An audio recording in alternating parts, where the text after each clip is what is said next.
Here we are, guys. We're back with another episode, Buried Under the Bar. I'm here with my friend, Victor Black. How are you doing today, Victor? I'm doing very well, Robin. Thanks very much for having me on. Oh, my pleasure.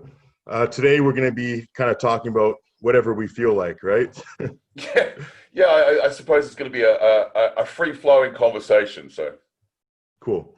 So why don't you tell, I guess, my viewers a little bit about yourself, and I can tell your viewers a little bit about myself. Yeah, that'd be great. So, I have a long history of amateur competitive bodybuilding. I started, as we was talking just before we started recording here, I started lifting because I was teased and bullied as a kid.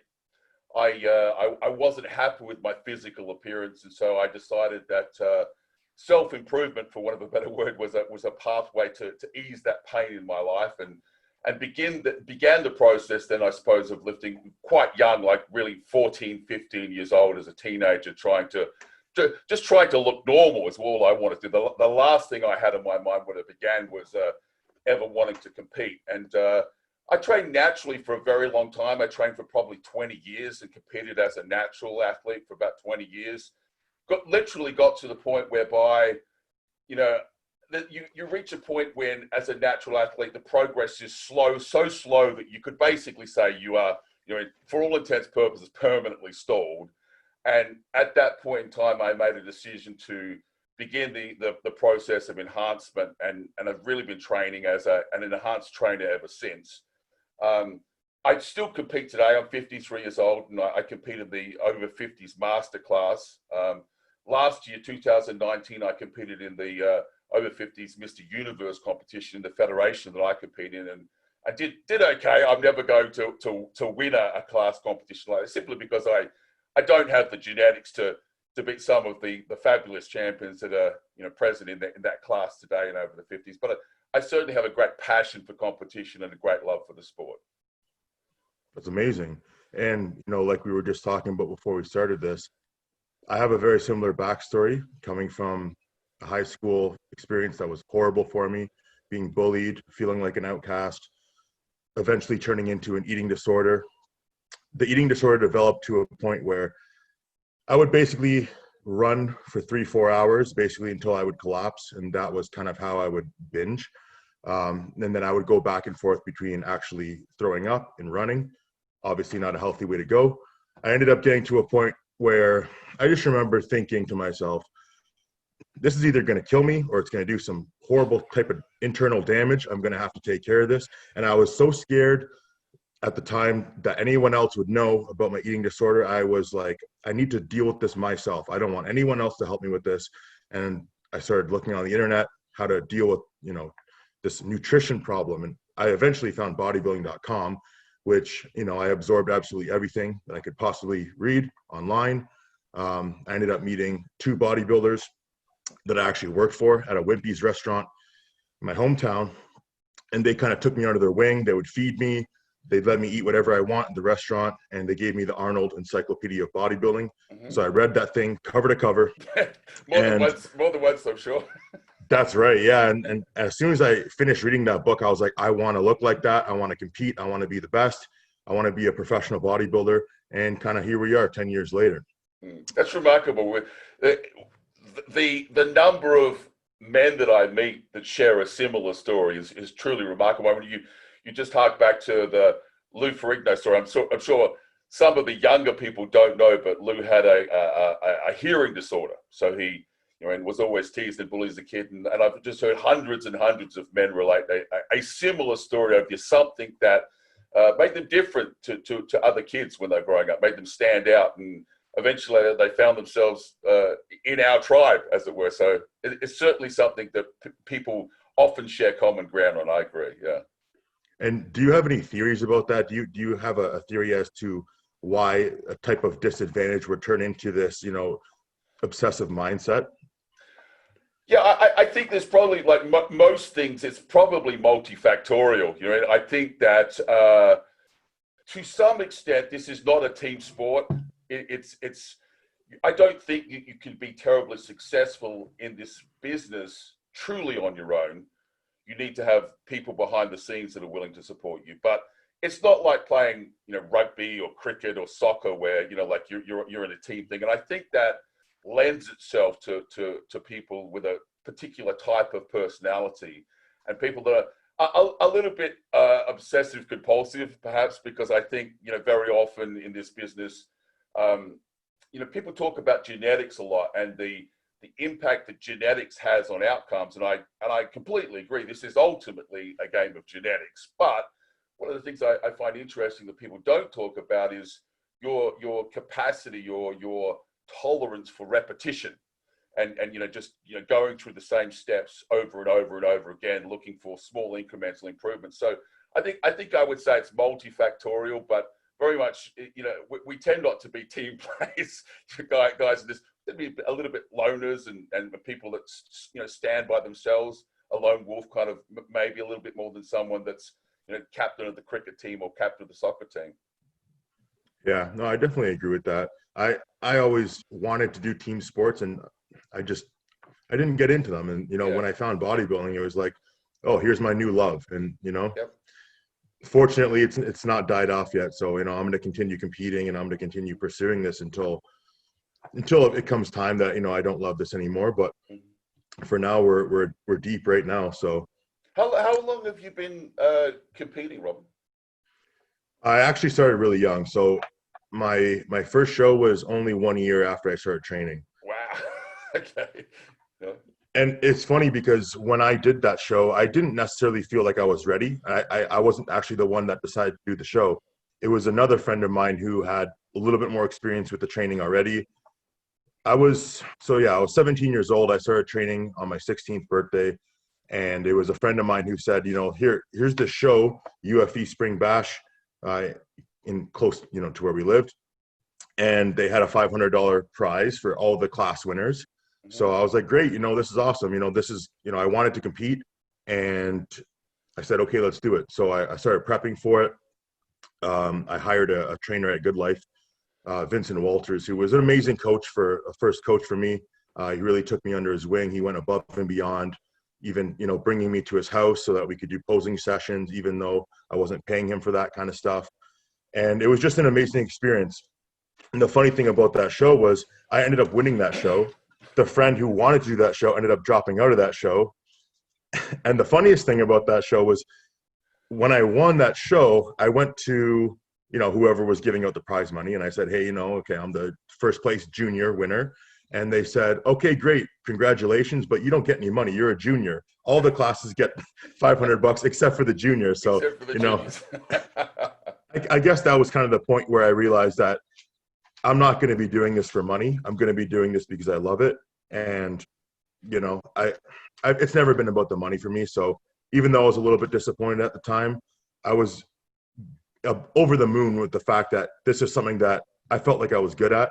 And this is something that I really enjoyed. I loved the whole process, everything from doing the diet to getting spray tanned. I loved it all. Even the smell of the spray tan, I love that. And I know that's kind of uncommon, where a lot of high-end bodybuilders don't necessarily love getting in posing trunks and doing the tan.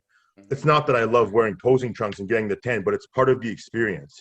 So, the smell and the sensations of it all, I love to soak it in. That's kind of how I deal with that experience.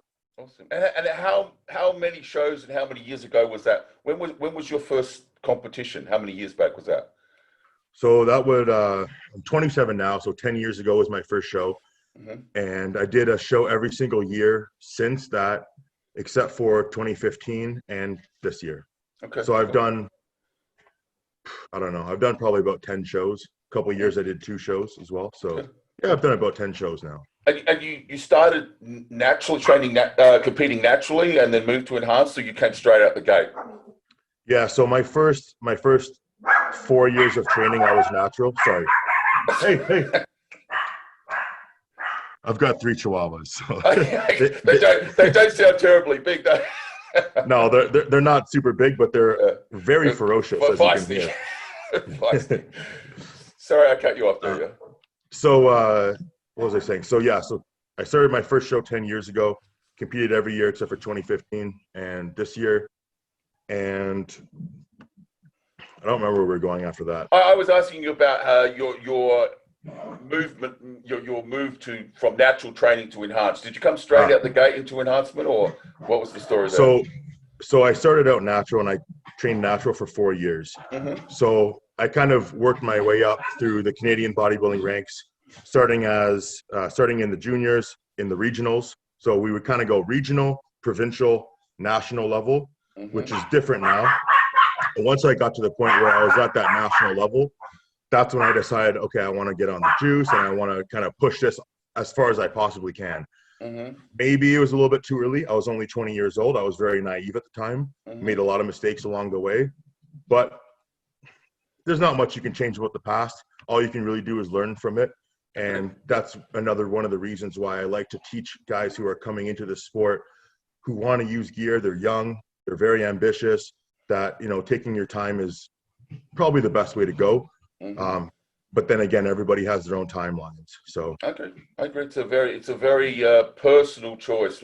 I guess that's my great passion today. I'm not sure what your experiences were, but I would say that most people that want to make that move into enhanced training struggle to find quality information to support that decision.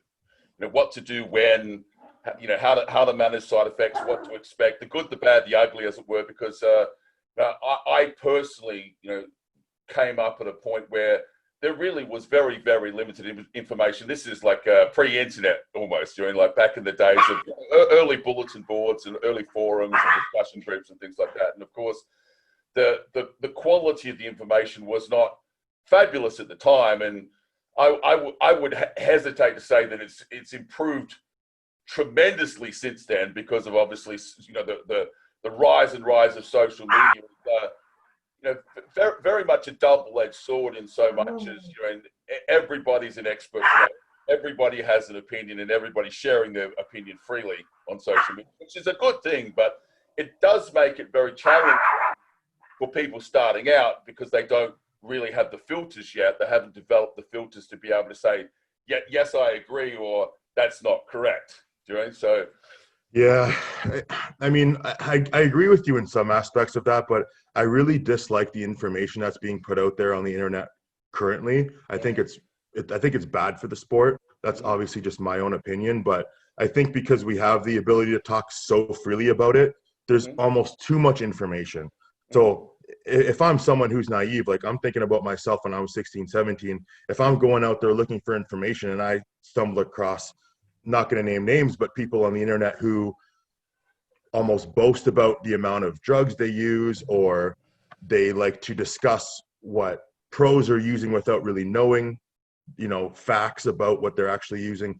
I think that can hurt the sport. I think that can, persuade younger guys, naive, ambitious young guys, to start too young, to take too much right out the gate. And it's hard to find what's true from what's false, because there's just so much information. But I do think it's a good idea, because if you are, the type of person who is not going to rush into things, take their time to look through and decide what's right and what's wrong for yourself, then I think there's a good thing. You can get so much information on the internet. There's books. There's, I'm sure you're aware of the William Llewellyn books. There's tons of those out there now with good information. Just an abundant amount of resources on the internet to look up scientific journals. So if you look in the right places, yes, you can definitely find the right information. But if you happen to be unfortunate enough to stumble upon one of these people who like to discuss, on YouTube or whatever, you can run into some issues there. I don't know how you feel about that, but for myself, I really want to put out only information that people can use safely. Yeah, I guess we might have a small difference of opinion there, because I guess I would say overall I am not terribly impressed with the quality of information that's available, even at what people believe to be credible reference points. And it's one of the reasons that I started my website, Victor Black Masterclass, to try to help individuals to better understand the good, the bad, the ugly of this game. I mean, it's interesting that anabolic steroids, and obviously there is a great deal more to performance enhancement than simply anabolic steroids, are one of the most studied drugs in all pharmacology. There are 40, 50, 60,000 studies available, from mechanistic studies to surrogate studies, rodent models, and then obviously an abundance of human studies. And yet the information that we find on websites created for us, for our community, doesn't line up with the medical literature at all, basically. There's a complete disconnect between 50,000 studies on androgens and what you'll read on the typical steroid website, on the typical steroid reference book. And so I don't know if you're interested in me, putting a couple of, common bro myths out there, and we can explore some of those, because I think it's important when we put things out there that people, they have their ideas challenged a little bit from time to time, perhaps, like seeing a different point of view. And, I'm always surprised by the number of individuals that thought they knew what they were talking about until they actually look at the actual clinical evidence that we have on some of these compounds, and they are just totally shocked by the fact that what they thought was true is just simply not factual in any way. So yeah, I would love to discuss some myths with you, definitely. So let me throw one out there. I'll just start at the top of the heap. I'm sure you would be familiar, if you went to Bill Llewellyn's book, as you said, that that the steroid trenbolone is commonly referenced as having a significantly greater androgenic and anabolic rating than testosterone. It's often quoted as having an androgenic rating of 500 versus testosterone 100. I'm sure you're familiar with this premise, yeah? Whereas in reality, the truth is, sorry, go ahead. I cut you off, yeah? I remember it being a little bit different. I remember it being more anabolic than androgenic, 5 to 1, I believe. Or yeah, I could but be if wrong you, there. if you again, if you go and pull a copy of Bill's book out, it says 500. That's Okay, what gotcha. the book says, Yes. right? Yep. And yet, in reality, trenbolone is a steroidal SARMs. It is not terribly androgenic at all. In fact, if you understand the history of anabolic steroids, really almost immediately following the synthesization of testosterone, researchers set about trying to modify the testosterone molecule so we could realize the therapeutic benefits of androgens in the androgen sensitive, so women, children, the elderly. And this really is what gave us the drugs that we use: primobolan, masteron, nandrolone, anavar. These types of drugs were really clearly not developed for our tribe. They were developed for on-label use in the androgen sensitive, realizing the therapeutic benefits of testosterone without the androgenic nature. Right? That's right. And so if you understand trenbolone, the history of trenbolone in human use, this was a drug given to people for the treatment of osteoporosis. Yeah. So you think about it just logically, why on earth would they take a drug that's 5 times more androgenic than testosterone and give it to little old ladies? It just doesn't make any sense. And the truth is if you go and look at the clinical evidence that we have, trenbolone is not 5 times more androgenic than testosterone. It is in fact significantly less. But the point I'm making here is that's what Bill Llewellyn will tell you. He's wrong. Right. So you use that as a reference book, and I would look at that and I go, you can't look at that book with credibility, because every time you turn the page, you go wrong.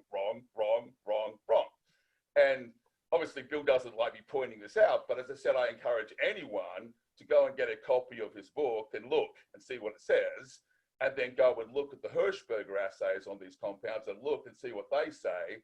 And anybody that can read a Hirschberger assay can say clearly that information is incorrect.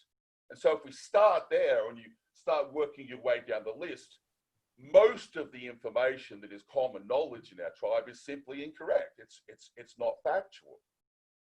That's true. Yeah. Well, that's the thing, is the people who are supposed to be the leaders in the sport for providing us with information, a lot of the times are wrong. And a lot of the times it's just because they're very opinionated, and it's hard to change an opinion when someone has been putting out that same information for 10 to 20 years. Correct. It's just the way it is. But, like you said, the good thing is we can access these research articles and these research journals where we can get real information. It just takes a little bit more effort. Yeah, it's somewhat difficult, obviously, for the layperson that doesn't, understand how to access and interpret the data. It can be very challenging. But as I said, my greatest frustration, I suppose, is we do live in a culture where an individual or a resource is held up as being the master reference, as it were. So you end up with copy paste, and so visit 25 websites, and they are all fundamentally Chinese whispers of the origin point. And so you visit 25 websites, and they're all wrong.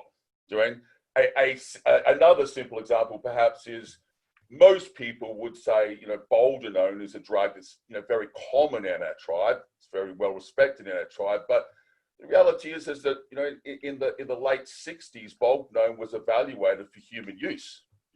Yeah. And it was deemed unsuitable for human use because it is one of the very few injectable drugs that is both kidney and liver toxic.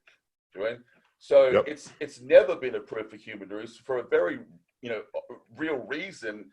It wasn't not a commercial reason. It wasn't a patenting or licensing issue, because the drug very successfully made it into veterinary use, but it was never deployed for humans because of concerns over safety. And yet most people would say it's mild, it's a mild drug, but it's in reality one of the few steroids that you can inject that is bad for your kidneys and bad for your liver. It's one of the drugs that I tolerate the worst as well. And there's a couple other reasons as well, is because EQ, or boldenone, tends to lower GABAs, the neurotransmitter GABA in the brain, and that can cause anxiety. So if I'm taking an EQ or boldenone, then I start to experience anxiety, which is not comfortable. It's not much fun. Yep. To me, the benefits, they're okay. I mean, yeah, sure, you get a little bit of muscle here and there. I think when people say that it's a mild drug, they mean in terms of how much muscle am I going to build if I take a cycle of it. That's generally what people will use the term mild for, as opposed to using like a trenbolone, super strong, right? And those terms don't really make a whole lot of sense if you're looking at everything as a whole in terms of what that drug does. But in terms of just how much muscle I'm going to build, yeah, it's a mild drug, but that does not outweigh the side effects, in my opinion. But even like you said with trenbolone there, let me just again throw something out here. I don't think that most people understand how trenbolone works, its mechanism of action. It's not a particularly strong drug at all. It produces fabulous outcomes, no question about that, but it produces those outcomes because of its mechanism of action. So if you were not to take testosterone, if you were just to take trenbolone on itself, I could assure you the outcome is very poor. I've experimented with myself. It's when you place it in combination with testosterone that the magic happens. So when you evaluate it, you need to evaluate it from the point of view, it's a very synergistic compound. It's very synergistic to testosterone. And the primary reason behind that is that testosterone's primary growth promotion functionality comes through binding either with the androgen receptor or a non-classical genomic pathway, effectively creating muscle protein synthesis, if we keep it at a simple level. Whereas trenbolone's function is actually, it provides an increase in muscle tissue by minimizing muscle protein breakdown. And so obviously when you pair these two drugs together, it's like, if we use an analogy, it says, okay, so if you want to make money, you can earn more money, or you can effectively save more money. A dollar saved is a dollar earned, as it were. But the real magic happens when you can increase your income and you can decrease your spending, and you start making some serious ground. So trenbolone is a particularly effective muscle growth promoter when it is paired with a drug that is both creating muscle protein synthesis and in of itself, through its action, is minimizing muscle protein breakdown. So you end up as 1 + 1 = 3, but take away the testosterone. And it's a very poor growth promoter. And this is both evidenced in the way they use it as a growth promoter in cattle. It's not administered on its own. It's always administered with another compound, and that is estrogen. So again, I find a lot of people don't understand the underlying mechanisms of these drugs. And so when you don't understand the underlying mechanisms, it's very hard to understand how to use them effectively and how to use them safely. That's true. And I think that that myth in particular with trenbolone and testosterone comes from the fact that there's that myth with the androgen receptor downregulating if you take a higher dose of any anabolic, right? So, and that's actually simply not true, even though most people believe that. So the theory, the false theory is that if you were to take, let's use numbers, so we can kind of grasp the concept here. If we use 1,000 trenbolone and we don't take any testosterone, all of that trenbolone, that 1,000 milligrams trenbolone, all of it is going to attach to the receptor, the androgen receptor.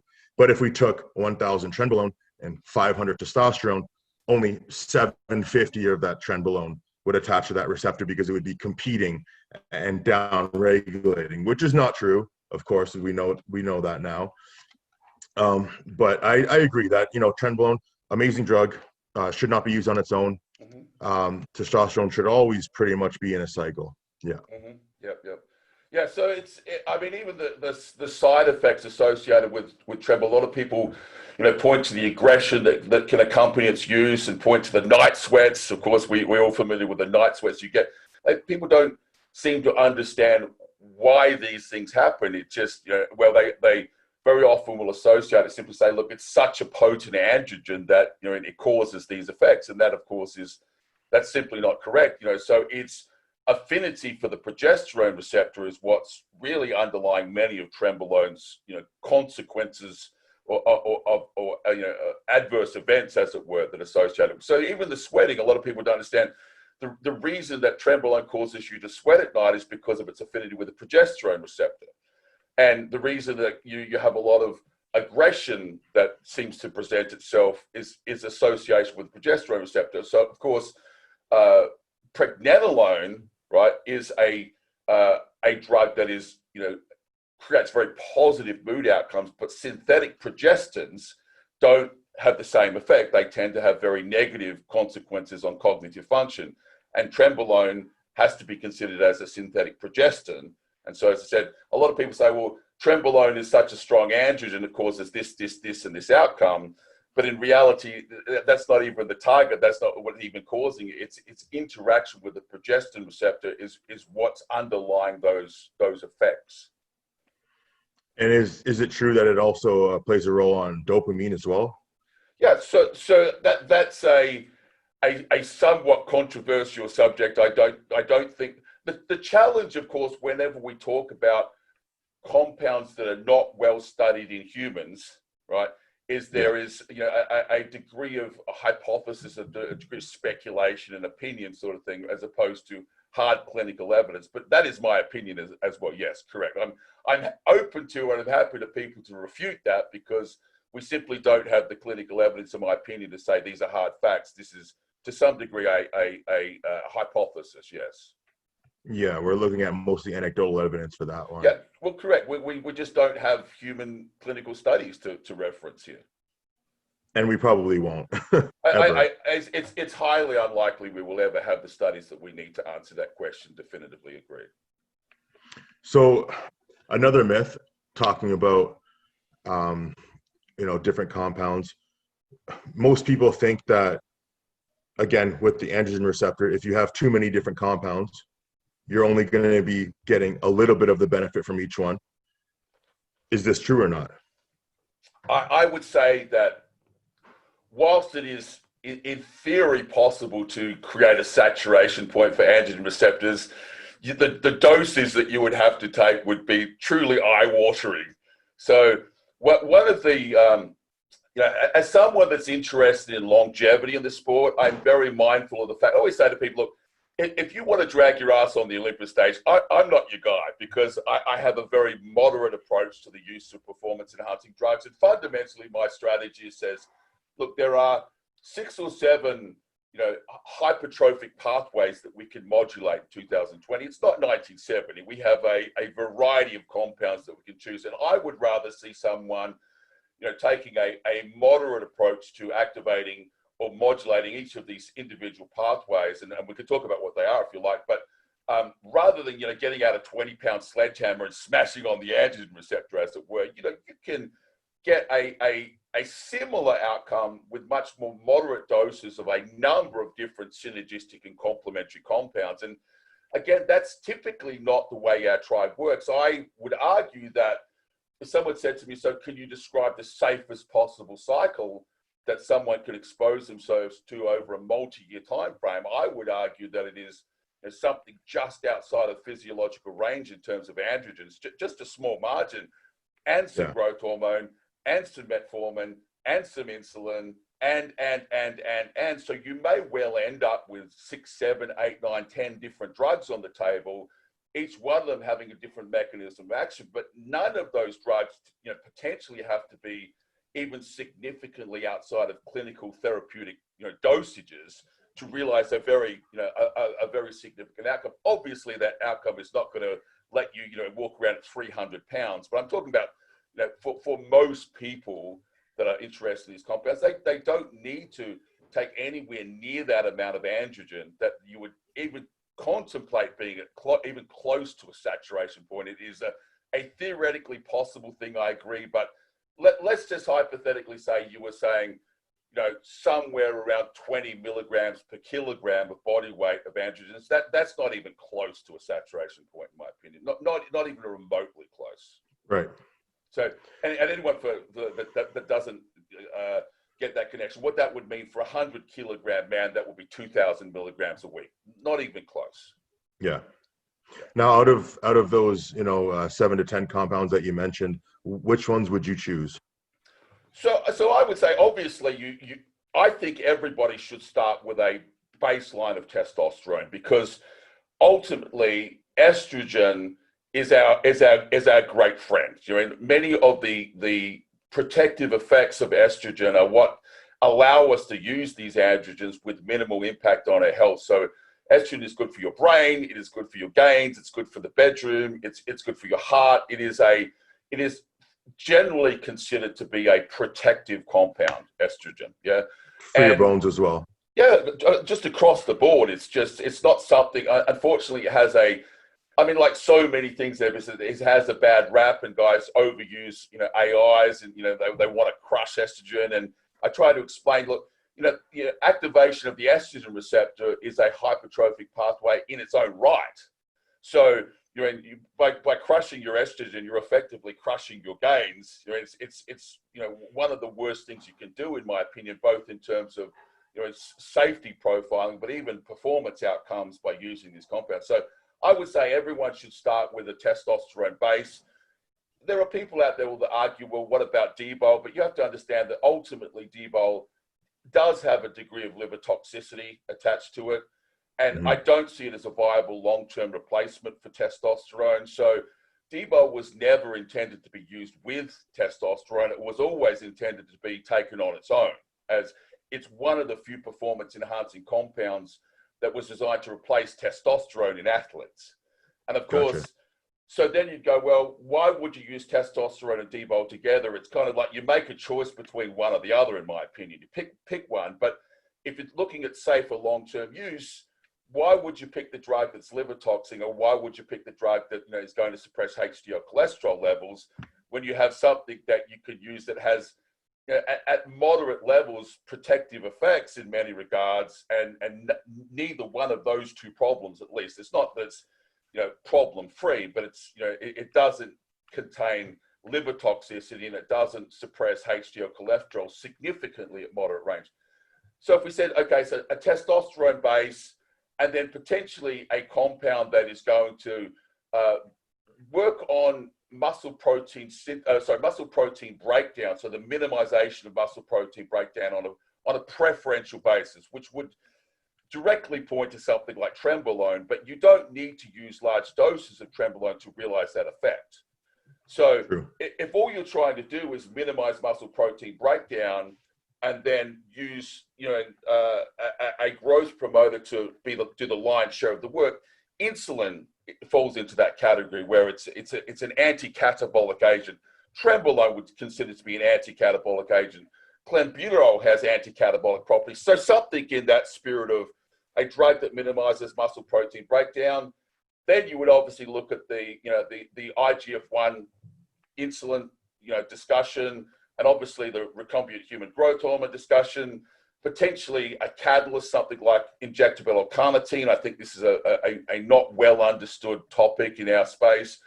Something like metformin, and the last category that I would put on the table would be something like the drug telmisartan, which is a PPAR agonist, which basically, for those that don't know it, you could describe it in simple terms as an exercise mimetic. So it functions similar to something like GW1516 or SR9009, but it has the benefit of being approved for human use, where GW failed, the standardized toxicology testing at every single dose tested. So I don't know whether that makes sense, but the idea would be, rather than saying, look, I'm going to use so many androgens here that I have to ask the question, am I going to saturate the androgen receptors by using this level of drugs? I would say, I think you're better off saying, there's more moving parts. Clearly, that means there's more to learn, and potentially it's even more expensive, because androgens tend to be relatively inexpensive, compared to some of these other compounds. Yeah. But if someone was saying, look, what would my strategy be? I would say a relatively small amount of a number of these different, very synergistic compounds that each work as hypertrophic agents in their own right. Yeah. So you're saying you'd want to have one androgen, one anti-catabolic agent. Correct. You'd want to have one compound that deals with the IGF-1. Correct. And you'd want also a telmisartan to kind of promote growth through the training effect. Yeah, and ideally an insulin sensitizer like metformin. Obviously, people are concerned about metformin's reputation for blunting the hypertrophic effect, but that is grossly overstated. We could discuss that if you wish, but yeah, I would say the difference here is, obviously, traditionally that model is applied to very advanced trainers. People would say, look, you should wait until you've realized the full potential of the androgens before you move up the ladder, as it were. But my argument would be, look, I would rather see someone using 400 or 500 milligrams of androgens, and then 2 or 3 units of growth hormone, and then 5 units of insulin. So you're talking about therapeutic levels almost in some occasions here of these compounds, right? So you end up with a profile which is quite extraordinary. What I like to refer to as the supernatural man. You're modulating all of these pathways, but with very, very low stress levels, so you can effectively extend your career, as it were. Right. Now, I'm sure you appreciate that's not the traditional way. The traditional way is that you come straight out the gate at 600 milligrams of test, and then you're on 750, and then you're on 1,000, and then you're on 2,000, and then you're on 2,500 before you even reach into the basket for the next drug. And I would say we would probably be better served by reaching into the basket far earlier. But the challenge then becomes, so you have more moving parts and you have more to learn before you can do that effectively and safely. I think that's a great point, though.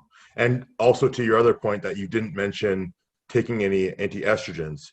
Mm-hmm. Now, do you believe that if you're taking too many androgens where you require an anti-estrogen to bring your estrogen into normal blood range, do you think that that's the point where you say that, no, you're taking too many androgens?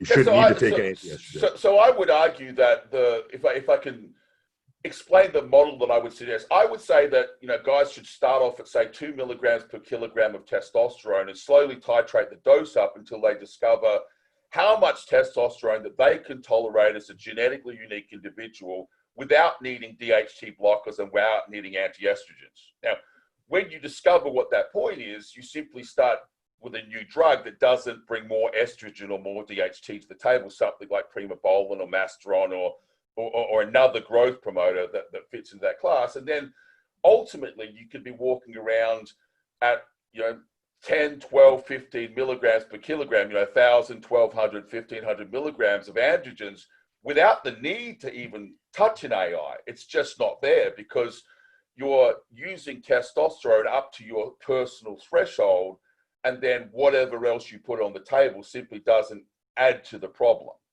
And this is, as I said, the challenge. If you come out the gate with 600, 750, 1,000 milligrams of test, you really don't have a choice.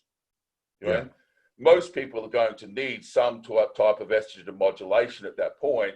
that can't be managed by masteron, or can't be managed by proviron by raising the androgen-estrogen ratio.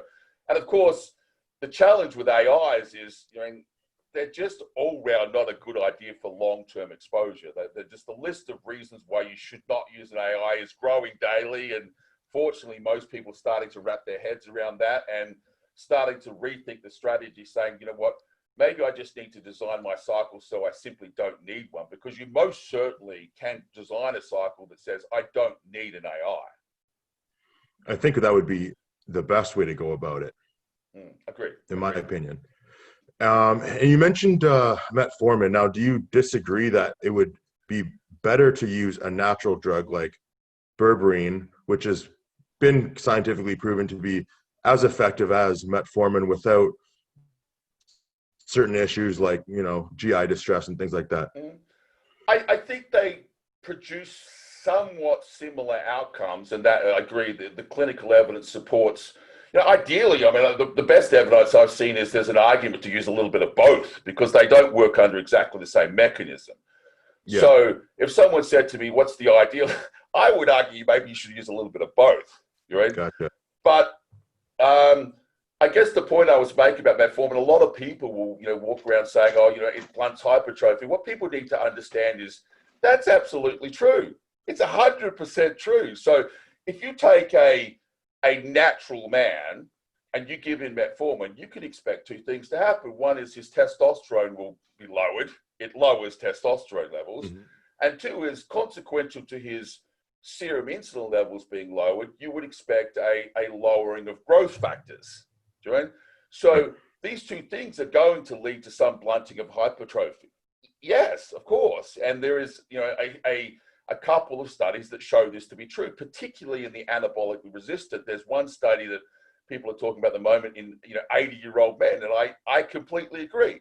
The challenge, of course, is this and that. It's not through the mTOR pathway that people think it is. It's actually through lowering of testosterone and lowering of growth factors consequential to lower insulin levels. But as soon as you give it to a man who's enhanced, well, testosterone levels don't fucking matter at all, do they? Right? And growth factors we're taking care of because we're externally applying those as well. So all you end up with is a drug that neither of those points are valid, and you end up with benefits of improved insulin sensitivity, which is very important for our tribe because so many of the things we do blunt insulin sensitivity. So it becomes a drug that in a natural individual, I would go, you might want to think about that, Jerry. But as soon as you step in to say, well, hang on a sec, I use testosterone replacement therapy, and maybe I use a little Anavar, or I use a little this, a little this, I would like to see those studies repeated on moderately enhanced individuals. And my prediction would be that you would see very, very, very different outcomes because the pathways through which we see blunting are completely removed as soon as you introduce external androgens and external growth factors. Gotcha. So using a metformin, as long as it's well tolerated in that individual, could be a good addition to an anabolic regimen. Well, what I would suggest is you should go out of your way to protect your insulin sensitivity. Mm-hmm. And many, many individuals in our tribe have poor insulin sensitivity. That's one of the reasons they need to use so much insulin. Do you know? Yeah. They haven't done a fabulous job of protecting that. And so it's a tool, and there are several tools that we have available to us that allow you to protect your insulin sensitivity. And I would say that, anything that we could use, I mean, there's a number of different supplements and there's a number of different tools, even the overzealous use of growth hormone. I'm a huge fan of growth hormone, but in moderate enough amounts that you don't, lose the benefits of growth hormone to, ever increasing insulin sensitive. You kind of like, it's a losing game at some point. It's a no-win battle. So I guess the caveat to all of these discussions is you need to sit down with the individual, understand that they are genetically unique, understand that it's going to be a massive degree of inter-individual genetic response to all of these drugs, and create a cycle that's designed for the individual and his circumstances rather than this blanket, here, bro, take this. What do you think of this cycle? And people are commenting with understanding nothing about that individual's needs, nothing about their historical response to certain drugs. And it's a very agricultural way of designing steroid cycles where everybody gets the same cycle, as it were. Doing. I agree with the fact that insulin resistance is probably one of the most overlooked aspects of bodybuilding. It's very prevalent, and it definitely leads to high blood pressure and kidney disease. Sure. What are the main reasons in a bodybuilder that they would experience resistance to insulin? And what are the best ways to deal with it? So the challenge is almost everything we do leads to an increase in insulin resistance. Exactly. Just the sheer volume of food that we stuff down our faces every day, is a contributing factor here. So I would argue when you say what causes it, I would say everything we do contributes. So it's one of these problems. That's why it's so prevalent, because it's almost inescapable. Clearly, there's a genetic component, like there is genetics in everything that we do. Some people just are extremely tolerant, and some people are not blessed. But I would say the average guy is experiencing degrees of insulin sensitivity or insulin resistance that can be improved by practices, including the occasional change of dietary practices, taking some, for example, you'll meet people that are great advocates of a particular diet model, and I think that you should be, adept enough at nutritional planning that you can switch between diet models from time to time, just to give yourself a chance to improve your insulin sensitivity. So there's nutritional intervention. There's certainly some supplementation that we consider. There's the judicious use of any compounds that, tend to exacerbate the situation. Growth hormone is one, insulin use is another.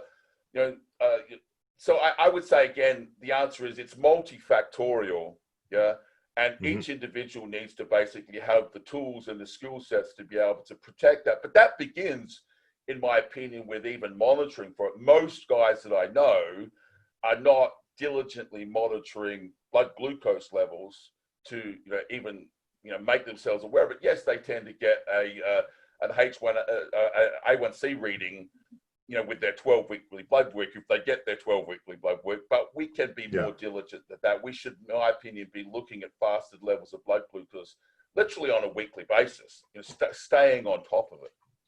Right, and that would be the best place to start. Start by actually monitoring your blood sugar so you know what's going on. And if it is high, then you have to deal with it. You can't just put it on a back burner, because that's when we run into all these issues that we see in bodybuilders, modern bodybuilders. So yeah, definitely. So the big heavy hitters is high androgen use, and probably also crushing your estrogen levels with AIs. Correct. Taking increasing amounts of exogenous insulin, taking increasing amounts of exogenous growth hormone, and the amount of food that we eat, and the amount of weight that we put on our body, and all of those things create that cascade of insulin resistance. So monitoring it is absolutely critical. Probably one of the most important things you can do would be monitoring your blood sugar and your blood pressure at least once a week, if not more. And then if you do run into an issue, taking the first steps to deal with it, which would be, first of all, looking at what you're using, maybe cutting down the amount of GH or taking days off from GH, which I found to be extremely effective. Even if you're taking the same amount, but having days off, that can drastically reduce blood sugar readings from day to day. Taking time off from insulin is important. Taking time off in general from everything is important. And like you said, changing your diet up, continually pushing food, continually pushing insulin, continually pushing GH, you're asking for insulin resistance. And the worse that it gets, the harder it is to deal with it. So in my opinion, everybody who's serious enough about bodybuilding that wants to take it all the way needs to be aware of these things and needs to do their due diligence and, take control over it. Agreed. I would just add one last factor on there. Age tends to make everything worse as well. A lot of my clients are older guys. They're in their late 30s, they're in their 40s, they're in their 50s. And the reality is that insulin resistance is something that seems to get worse with age. It's just a reality thing. So as we get older, we need to be more diligent about monitoring and then having a plan to manage that. So yes, I agree. And that brings up an interesting kind of myth about building muscle in an older age meaning about 40 years old. So for yourself, you're in your 50s. Do you find it harder to build muscle in your 50s than it is in your 30s, and why? So I would argue there's probably 3 or 4 questions that you have to ask first, because context, at the end of the day, the answer to any really great question is it depends. So if someone was to come to me, because I get asked a lot, guys come to me, they're 45 years old, they're saying, look, do you think that I'm too old to build muscle? This is a very common question. So the first thing I would say is, are you carrying any injuries that prevent you from, in a significant way engaging in training practice? Because the reality is, there's a lot of guys that are in their 40s and that have been doing this for a while are pretty banged up. They've got bad elbows, they've got bad knees, they can't squat, they can't deadlift, they can't do this. So the first caveat I would ask is, so do you have any pre-existing injuries that prevent, training practices in general? And if the answer is no, well, let's tick that box. That's good news. And then the second thing, would come down to, what I would call lifestyle, because this is, let's face it, this is a very selfish business we're in. It's me all the time. So there's a very big difference between someone who's 40 years old and has 3 children and a wife to look after, and a 25-year-old guy that has, nothing in the world to be responsible for but his own actions. And I don't mean that in a negative way. It's just reality. So or someone who's in their 50s or 60s who their kids have already left home and they've got nothing to do but train. And they may well be financially independent. They can do whatever the hell they want to do. This can go either way. And I myself am 53 years old. I have a 10-year-old son. So I have to put my family before what I would have done in my 30s. There is a difference between priorities that I set. So that factor kicks in. Obviously, then, as guys get a little bit older, we start to ask about pre-existing health conditions. Do you have any pre-existing health conditions of concern that then we need to be a little bit more diligent with, what our risk profile might be with the pursuit of enhancement practice? So I guess I would say, look, if someone came along to me and they said, Victor, I'm financially independent. I have the means to do whatever the hell I want to do, whenever I want to do it. I have no existing injuries that prevent me from. You tell me what to do, and I'm gonna do that. And I have no pre-existing. I'm not pre-diabetic. I'm not. I don't have any cardiovascular issues. I don't have any sort of existing hypertension. And those individuals are prepared to engage in enhancement practices. You have to understand your biological age, to a very large extent, is determined by something we can control through enhancement practices. I may well be 53 years old, but I'm carrying amounts of muscle tissue, which is just not plausibly natural at 53. Right. So that changes things very much. Are you natural or are you enhanced? And I would argue, so I'm at the point now where I'm, the biggest I've ever been in my career, and I'm still getting better each year at 53 years old. A lot of people are surprised by that, but I don't have fabulous genetics, but I am, I'm a stubborn son of a bitch, and I just keep grinding away. So because I have looked after my body, I don't have any injuries, I don't have any health concerns, because I am willing to engage in enhancement practices, and I have the support of a fabulous wife and family. I'm still getting better every year, even at my age. I would put myself up against a younger version of me on the stage at any point. I don't see why that can't happen. Now, the sad fact is, when I mentioned to you before, I competed in 2019 in the over 50 Mr. Universe. I don't deserve to belong there. The reason I'm on that stage is what I call last man standing. In other words, all of the really talented guys are fucking gone. They've either fallen by the wayside through injury, or they have cooked themselves with a little bit too sort of ambitious with their enhancement practices, or they have torn some muscle or something that they're not happy with it, or they've gotten married and family, and they've walked away from the game, as it were. So it is a very complicated discussion, but I would argue, and I apologize it takes so long to answer it, I would argue under the right circumstances, there is absolutely no reason that you cannot continue to add skeletal muscle tissue well into your 50s. Great. Yeah, that's actually something that people ask me a lot, is if it's too late to get started in bodybuilding. And, these people, sometimes it's like a 30-year-old, a 40-year-old, 50-year-old. I always say no. Yep. So it's good to hear. It's good to hear from someone who's actually doing it. Yeah, you only have to look at I don't expect you to follow it, but the fastest growing classes in bodybuilding today are classic bodybuilding. Yeah. Of course, and the masters class. Yeah. There are more and more and more high quality guys, stepping on stage in their 40s and 50s than ever before. Yeah. So, just like myself, as I said, I really don't consider myself to be a particularly talented bodybuilder, but in the 70s, I would have been that one guy. Nobody looks like that at 53. Who the fuck is that, right?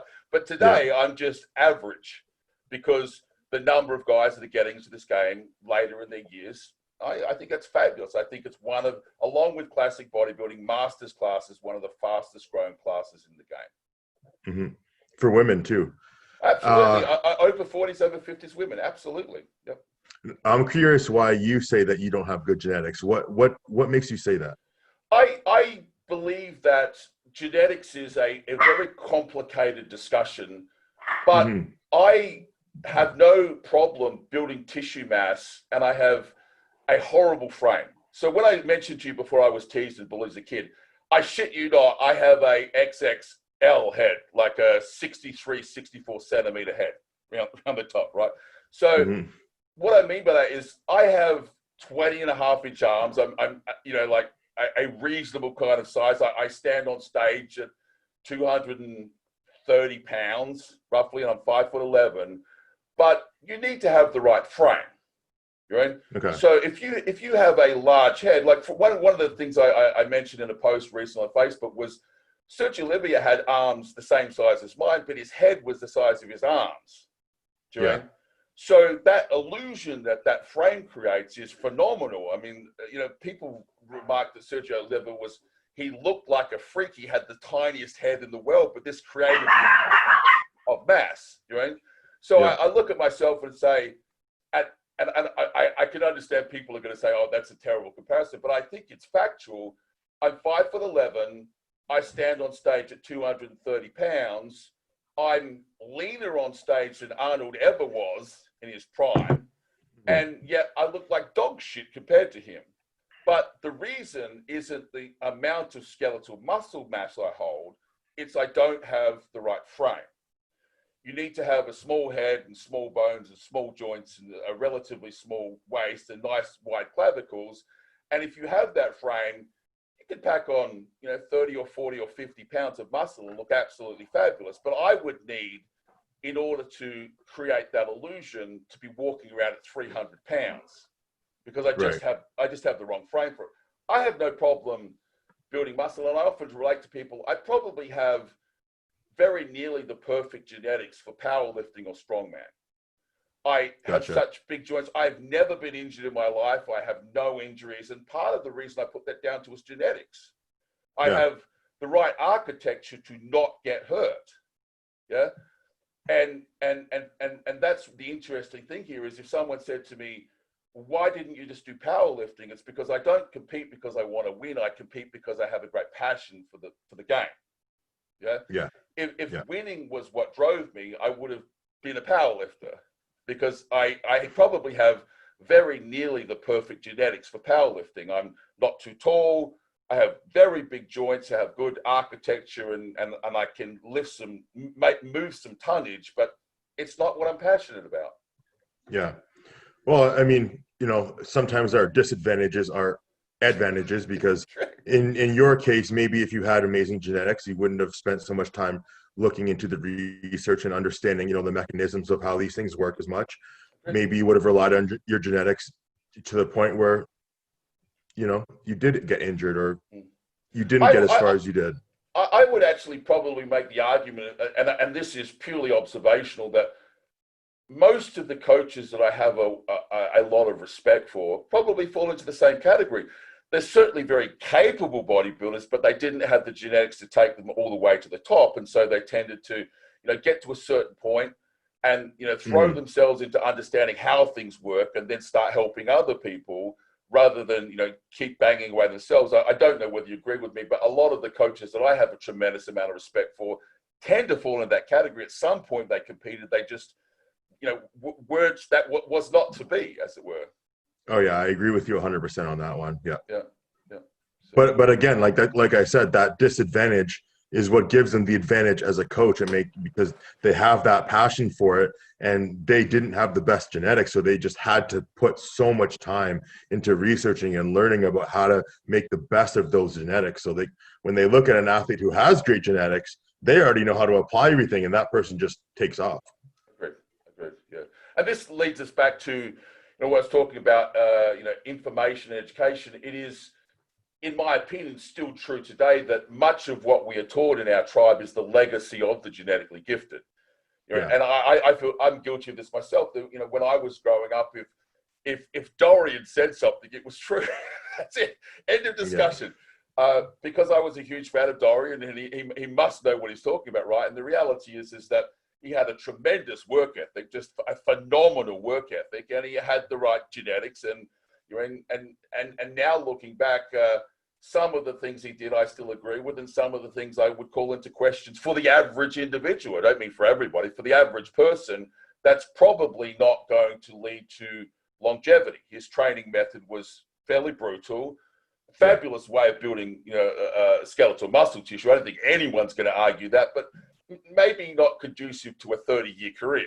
And you kind of tend to knock yourself around a bit with those very high intensity training models. Yeah. It's very unlikely that two individuals would get the exact same response from the same training program. And it's funny because we have that phrase, or what people say in bodybuilding is, if it works for blank, then it'll work for me. Or if it's good enough for blank, then it's good enough for me. It doesn't really make a lot of sense, but it is like a hardcore mentality, because everybody wants to train like Ronnie. Everybody wants to train like Dorian. Why wouldn't you want to train like that? But if you're just not built like them, then why would you want to train like them? You have to want to train the way that you need to train. You have to find your own. You have to find your own path. I completely agree, and it takes time to even come to that understanding that it takes a long time. Yeah. So the people that we put on pedestals, the people that we idolize, you should listen to them. But at the end of the day, you need to make your own way in this community. Yeah. So how do you find, in your own training, how do you find out what works best for you? What are the steps that you take to get there? I guess I would say, so I've been training for 34 years now, and I must have made every mistake there is to make more than once. I literally think you need to, and this is part of the challenge with genetically gifted. I would not agree with the idea that genetically gifted means you can't grow muscle tissue. What I would agree with is how long it takes. So if you're genetically, I have had the privilege of working with some just tremendously talented individuals, and I'll be honest with you, everything they do works. They go into the gym and they try something that works. What separates them is that one thing will work a little bit better than another, but everything works for the genetically gifted, Joe. And so what I found was, for what I call the anabolically resistant, if that makes sense, then sometimes you literally just need to do. And I'll give you an example. When it comes to nutrition, I look at a lot of the practices of the high-level pros, and I can't get away with doing what they do. They have models which I understand, and very clearly it works for them, but I need to go above and beyond that if I want to see somewhat, credible outcomes. Can you give an example? Yeah, I think one of my great passions is the need for micronutrients. Most high-level professional bodybuilders are very heavily focused on, caloric intake and protein, fats, and carbs, and clearly there's a significant role for this discussion. But I find that they tend to be able to get away with less focus on micronutrients than the less gifted. And so I'm very passionate about making sure that we have not only protein, fats, and carbs in our diet, but an abundance of fruits and vegetables. And that's not a message that you hear a tremendous amount about from the genetically gifted. And quite bluntly, I would say that the most logical, rational reason behind that is they simply don't need to. I don't know necessarily I would be as driven and passionate about this, in my opinion, if I didn't need to. I wouldn't. The amount of effort that you need to put into nutritional practice, I always say to guys, look, if food is not a complete and absolute pain in the ass, you're probably not doing it right. Yeah. Right? And yet, you see, like you said, the classic example you said with Ronnie, you would look at his nutritional practices, and I just can't get away with that. Yeah, if I could, I probably would, but I can't. Right? And so this is the thing, when you see what their diet plans are, and I look at some of the material that these high-level elite professionals put out, and I say, I mean, I've tried to do that because that's where I started when I started lifting, emulation, following what they were doing, and it just didn't work. It wasn't enough for me. I literally had to work harder in the kitchen, at least, than other individuals that seemed to just get away with eating more food. I had to be much more precise with what I needed to get my body to respond. So I wonder if there's a correlation with the professional bodybuilders, or those at the very top who do, focus on micronutrients and their longevity versus the ones that don't and their longevity. Well, I guess this is the argument. When I think about longevity, I think about guys like Dexter Jackson. He's like the epitome of longevity. He still looks fresh today. And I don't know Dexter personally, but I do certainly pay attention to what he does, and he seems to be one of these guys that just pays a little bit more attention to all the tiny little details and things.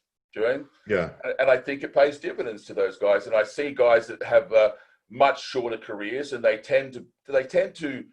I mean, you cannot possibly say factually, because you're not standing in the same room watching them, hour by hour as they go through. But they do present to be a little bit more, less focused on those types of details. The guys that tend to have shorter careers, and the guys that tend to be around a bit, they tend to be very, very disciplined and very meticulous and very detail orientated, and every tiny little detail counts. Yeah, and that probably translates into everything they do, right? Probably across the board, all the way across the board. How you do one thing is how you do everything, right? So it's like those people that they have that intent focus on getting their micronutrients in and doing things like that. Well, they're probably also the people that are spending more time with their foam rolling and their mobility and their warm-ups and their cool downs and their meditation practice and all those things, right? So yep, I would agree. I would say that's a behavioral norm for them across all aspects of what we do. Yeah. Now I'm interested to ask you about, if you have any spiritual practices, if you do any type of mindfulness, meditation, any type of mind work. Yeah, I suppose that I would say there's probably a few things there. One, I live in Thailand, which is a Buddhist country. I'm married to my wife is Thai. I certainly consider myself to be a mindful individual. I wouldn't say religious, but mindful, if that makes sense. I tend to pay attention to the universe a little bit. I know that sounds very fucking out there, but and then the second thing, I also believe in the potential applications of nootropics to enhance the mind-muscle connection when we're training, which is, again, not something you hear very much about. You hear a tremendous amount about, the mind-muscle connection. This is, the daily bro law, as it were. But what are the practices that we can engage in that can help us to, just turn that up a little bit? And so, very simple practices like, the use of alpha GPC and things like this, specifically timed before I train.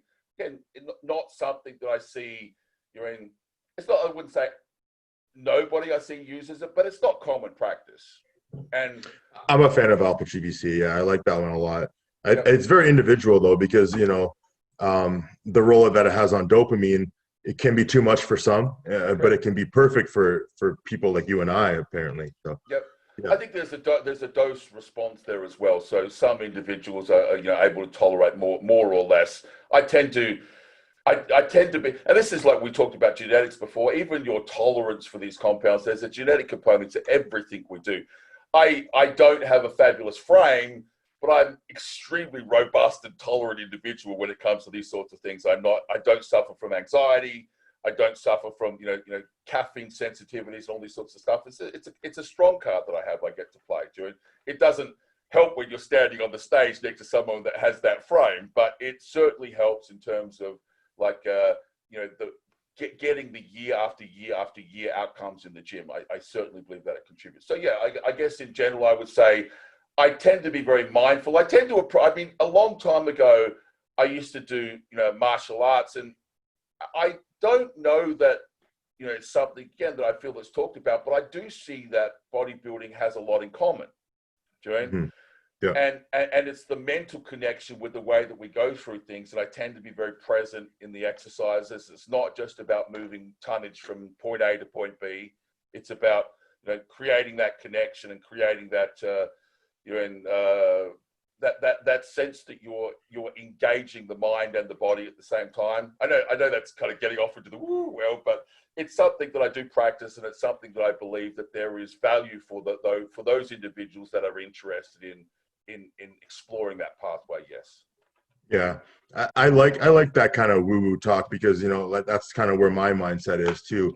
I'm the type of person who, I go for a walk in the morning. I count my breaths as I walk. Yep. I do things like this. I'm the type of person who, I get irritated if I see other people on their phone at the gym.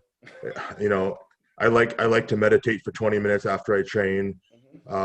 These are the type of things that I like to promote to people that I work with, and I think there's a lot of benefits that come from it. But again, if you're talking to someone who is resistant to those types of things, they're going to think you're weird for doing those meditation practices or whatever. But hey, if it works for you, then do it. Great. Cool. We have we have quite a lot in common. I can see that. That's very interesting. Yeah. Yeah, absolutely. Well, I don't want to take too much more of your time. I know it's getting late there. Yeah, I think we're coming up to an hour 30 almost. Yeah. Cool. Hey, can I just ask on the way out? Maybe I could ask just a couple of questions about your current use of performance enhancement. Where are you at the moment? I mean, obviously you've been doing this for a few years now. As you explained at the beginning, you're in a history of competing. Well, did you say 10 years now? Coming up to 10 years, roughly. 10 years of competing, yeah. So where are your thoughts in terms of where does your career get to the point where you need to start to say, well, maybe I need to switch modes a little bit and start to get into the longevity aspects of things? How much longer do you think that you will pursue the elite heavyweight competitive bodybuilding niche and all that entails? Are you thinking about that yet? Is that something that's not on the table at this point in time? Where are you at with all that? Yeah, I mean, this is something that, I think about this often, and I discuss these things with my wife as well, because we always try to plan ahead at least 5 years. So for me, bodybuilding at 10 years now, and roughly 6 years using performance enhancing drugs. Go. I would say that I probably have a good 5 more years of hard, heavy pushing it as hard as I can. And for that reason, it could go a little bit longer depending on, health and things like that. But for me, the way I see it is, if I'm not at the top, or at least somewhere fighting for the top at the Olympia within 5 years, then probably pursuing it and staying at over 300 pounds, it was probably not in my best interest for longevity. Yep. And so the way that I approach, performance enhancing things is that I'm using a lot less than I did even in my intermediate years. And that's just because I was naive and maybe listening to the wrong people at the time, not doing as much as my own research. So now I take more of an approach like you mentioned at the beginning of this, where it's less, but we're covering kind of it's like a multifaceted approach where we're covering all the bases. There's not too much of one thing. And that's kind of how I'm approaching it now. It's kind of more like an intelligent, sensible approach. I monitor my blood pressure. I monitor my blood sugar. I go and donate blood 4 times a year, and I go and I get blood tests, every 3 months. Those are the things that I do to kind of cover my bases. But, through experience of using certain compounds, there's some that I just don't touch at all.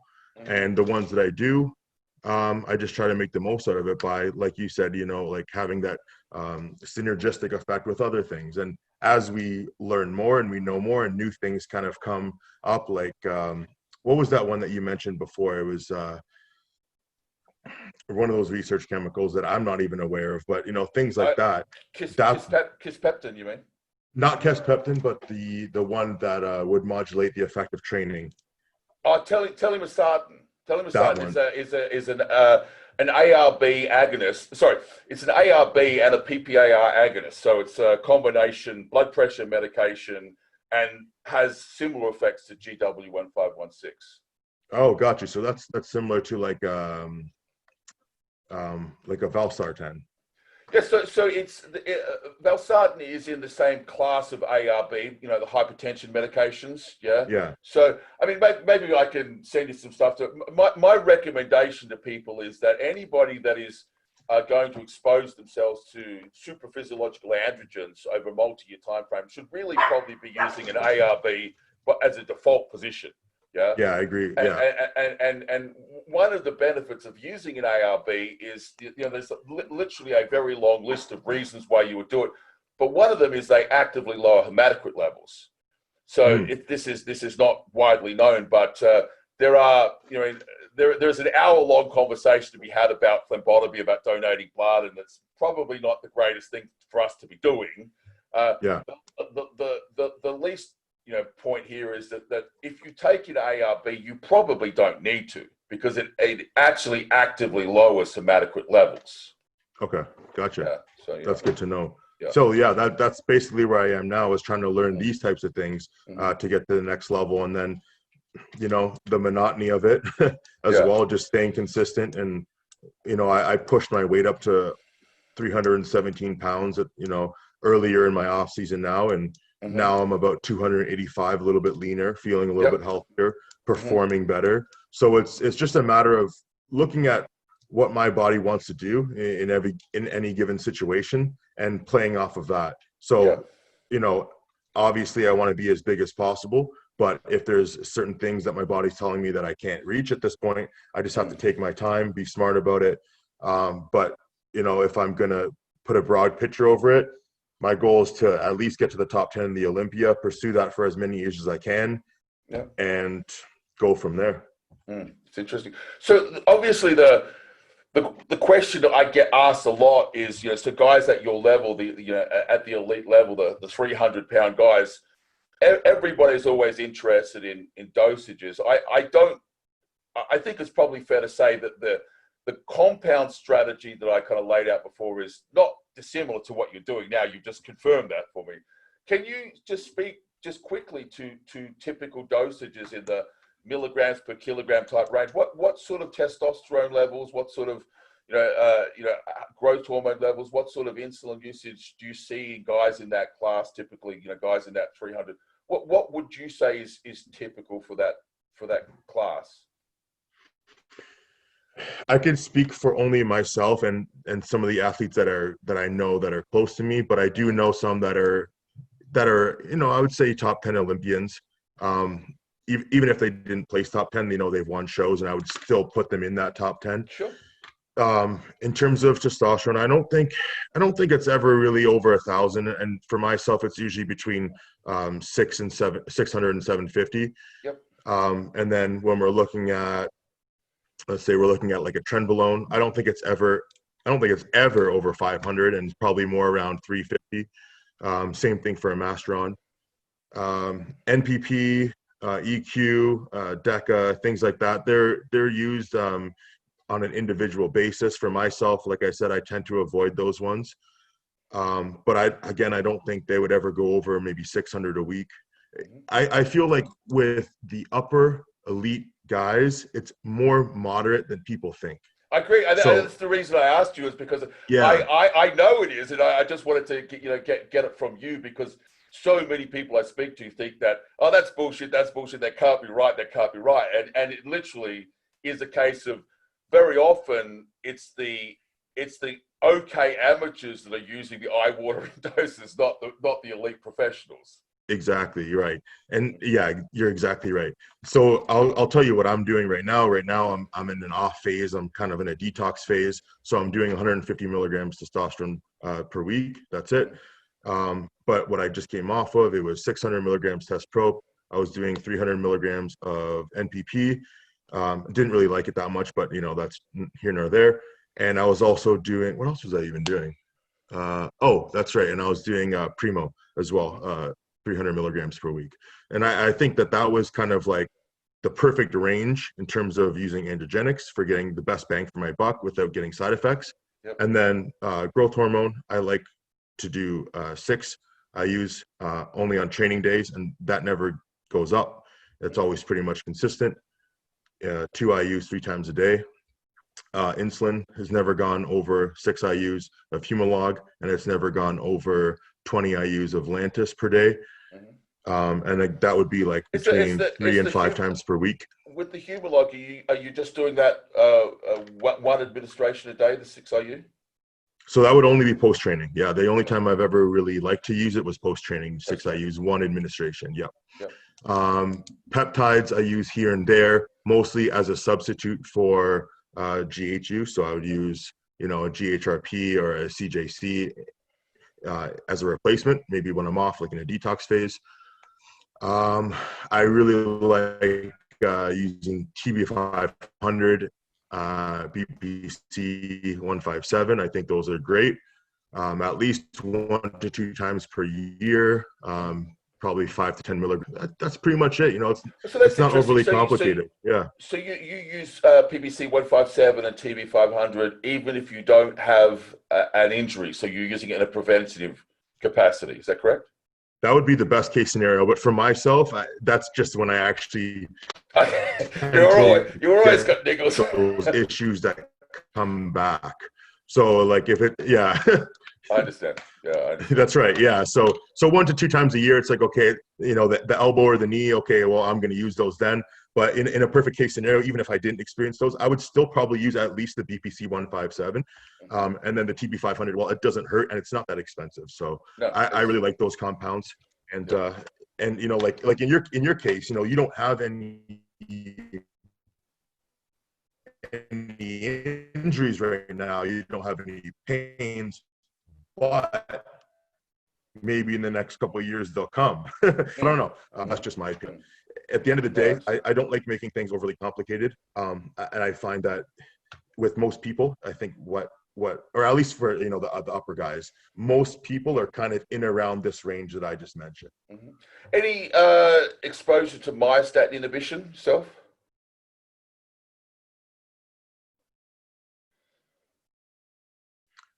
No, actually, I haven't. I studied a little bit about myostatin in school, but not not for bodybuilding purposes. That's interesting. I think maybe we're too early right now to be able to use that effectively, but I think probably in the next couple of years we'll be able to. No, I agree. It's a tremendous unmet therapeutic need, but I have my questions that there is a solution yet. I don't think we have the tools. As I spoke to Benoit the other day, it's like the tools like YK11. It's like you have to appreciate that they've evaluated a dozen different potential myostatin inhibitors over the last 10 years, and they've thrown millions of dollars at them, and not one of them has actually worked out, as it were. So I think there's a tremendous unmet need for it. It's terribly interesting, but I have my doubts about there being a valid and an effective tool at a reasonable price. So it's interesting you say that. Yeah, cool. Well, that was very interesting. The reason I asked, as I said, was very, very often I get asked with people. I tell them what's the case, and people just they don't want to believe that's true.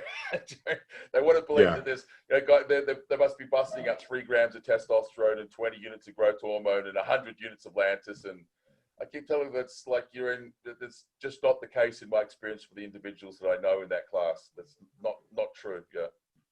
Well, that's true, and the way that it is like you only need one person to say that that's what they're using. One good bodybuilder to say that yes, that is the amount that I'm using, and then the person will just say, okay, well, great, then everybody else does too. It applies to everyone. I'm sure there are individuals that's true for.